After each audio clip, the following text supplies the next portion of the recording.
Parte semana 2 com Jesus.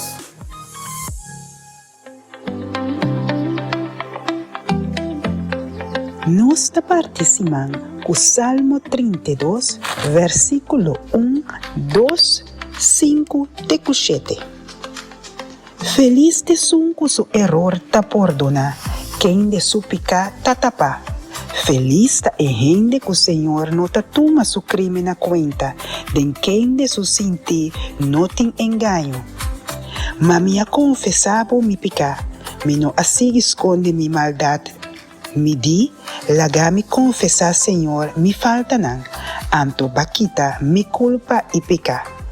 Pensei, laga turco ta quere resa nabo den tempo de ancha, e ora ei awa, mas que quanto é por subir, lo nota capaz de alcançar. Abo, mi asilo, ta guardami de apuro, ta rondonami cu grito de esnanco ta goza, cu bo a librami.